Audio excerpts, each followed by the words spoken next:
Oh my god, the cumulative time it took to draw and shade these braids, I might as well have braided an actual head. Sup y'all, welcome to the channel Swarovski Cristal saying the trio portrait's complete, fresh off of the last vid and painting Bruja del Sol. I got to work on this portrait outside of Veronica's ref sheet. Let's get to the specs. Preface to mute me anytime if y'all want or continue listening otherwise, choice is yours. Now then, Dead Girl Walking is made of graphite and colored pencils on 7.5-inch by 10-inch paper, mediums I haven't used in a while for art pieces, sketches, and doodles notwithstanding.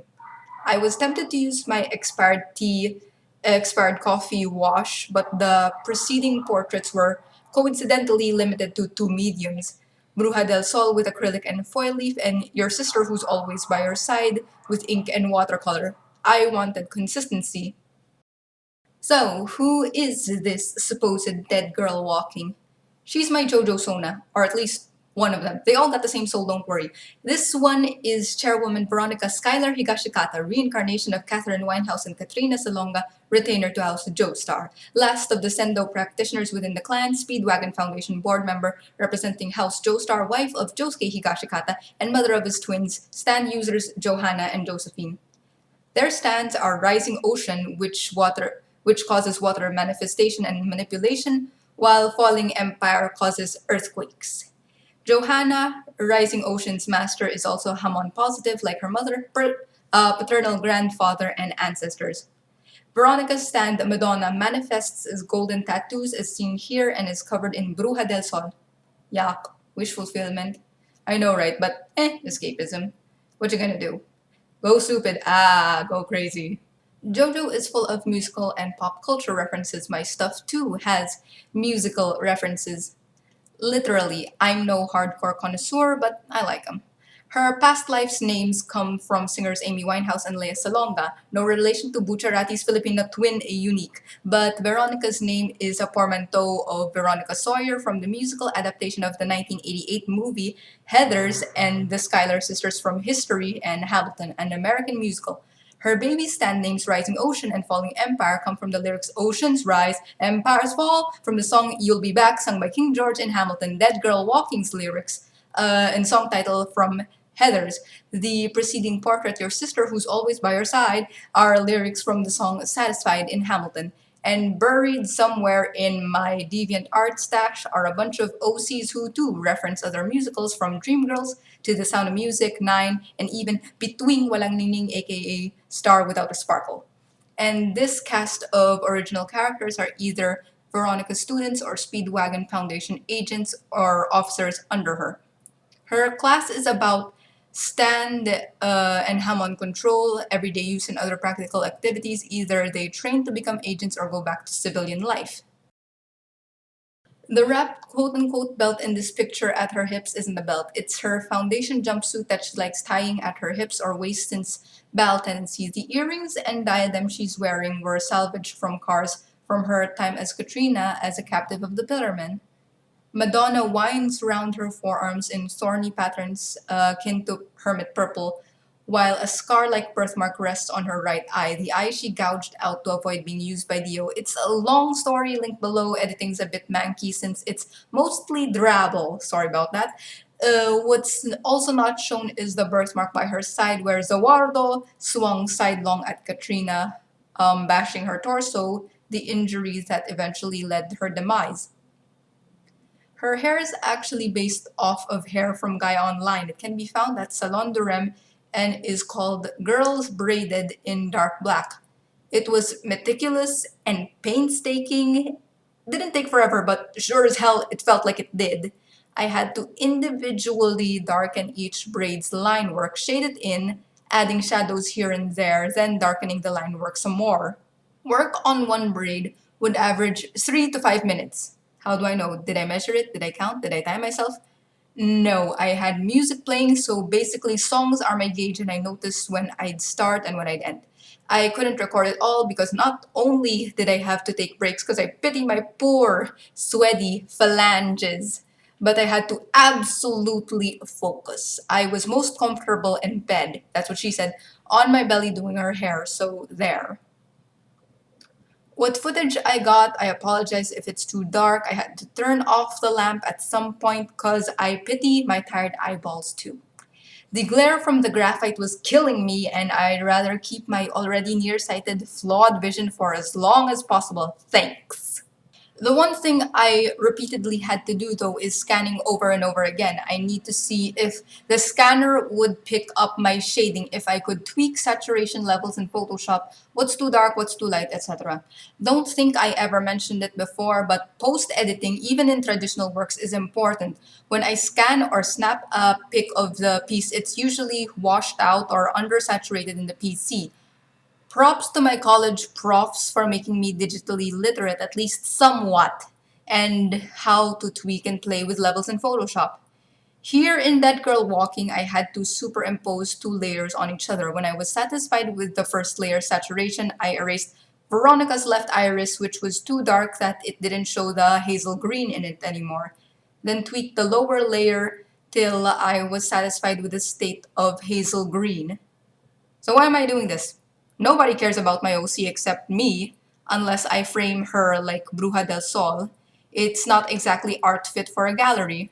Nobody's gonna pay me for drawing my self insert. So why bother, right?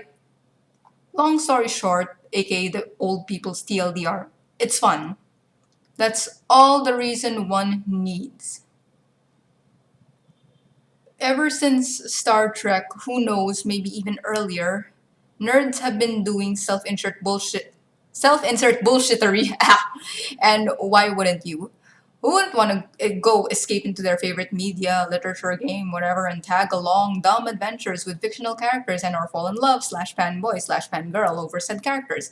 Individuals love doing it, the community loves doing it. I like seeing and hearing about other people's original characters and personas, JoJo related or otherwise. I get a hint on music tastes, the or reference alone. It's a fun activity alone, it's a fun activity with friends and or the community, and as long as no one's getting hurt, go nuts. JoJo's Bizarre Adventure has such an extensive universe, colorful both literally and figuratively. Naturally, it sparks creativity for plenty of people and let their freak flag fly. For me, it's also rest art. I just got off my first solo show early this month and I needed a sabbatical, a mental health break. Despite me not being eligible for AdSense yet, oh, cough, the night to my coffee, cough! This is still work somewhat. It's drawing, it's scriptwriting, it's editing. At least I can do it at a leisurely pace. That being said, I gotta question my fellow artists, content creators, and creatives, whether professional hobbyists juggling with studying and or everything in between. When was the last time you made you for you? Not a commission, no intent to sell. You just made it just because. Yes, technically it's additional work with zero profit, but rest pieces like this I deem necessary. Some artists have vent art which are either random sketches, scribblings meant to blow off steam, or art depicting their inner turmoil. We need to get this out because it's cathartic and liberating and soothing, morale boosting. We need to survive, but we also need to maintain our well being, emotional or otherwise. Not every art piece has to have the intent to sell or get acquired by a museum or be used for Redbubble or whatever print on demand site y'all are using. Hell, not all art needs to be posted on social media either. Personally, I'd prefer posting everything for archiving, but that's just me on me. Venting, selling, expression, survival. Why do y'all do art? Testify in the comments below. And why was this relatively easy for me aside from Araki Sensei triggering bouts of creativity from his audience? Making Catherine, Katrina, Veronica part of the fun's knowing where you fit in, what's your character's place in the story, the beginning and the end of their part. JoJo's somewhat doable because there's a lot of spaces where Araki didn't totally fill in or forgot, non-canon spin-offs notwithstanding. How did Baron Zeppeli find Jonathan? How did Tom Petty and crew find John and his posse in Win Knight's Lot? How was George II and Lisa's first meeting like? Or what was Irina's life like after John's death? You try to answer these and have the persona be a conduit. Fill in the blanks, choose your own adventure, or ride along the pre existing one. I myself am working on my own novel, but don't expect it finished anytime this decade. Having something like fan fiction, it's practice. Community, participation, and fantasy fulfillment, sure, but it's also writing practice. It counts. Example, tidbits, trivia. Our intrepid retainer's favorite color is jade, like the eyes of the Joestars. She once cooked a steak with hamon. When John and Leo were at uni, Catherine got them to blow off steam via rooftop golf and conscripted them to help hunt for the Loch Ness hamster. Katrina often smacks Caesar upside the head for dousing cigarettes on his body. Veronica would play with Jolene by bouncing off Boing Boing Cape. She and Yukako once forced Josuke and Koichi to pitch in for a personal ad in the paper for Okuyasu. See, it's fun. Go stupid. Go crazy. Keep things in character if you can. Escapism can be fun, temporary, or free from managing social media, art schedule, etc. And now I've been considering opening for commissions like send me y'all's OCs and I'll draw them for a price stranger. Traditional vector or whatever, but for now that's closed. However, my friends and family have been waitlisted for some of my paid services. Rest is important, but still, mind your bills and help me mind my bills with Redbubble and or coffee. Wear your crystal cult status on your chest, on your sleeve, on your mug, face mug or mug mug. Yes. Flash that hashtag Crystallite Pride on your notebook, bag, cell phone, coaster, and more. This has been Sarovsky Crystal of Channel Sarovsky. Subscribe to get crystallized and ciao for now.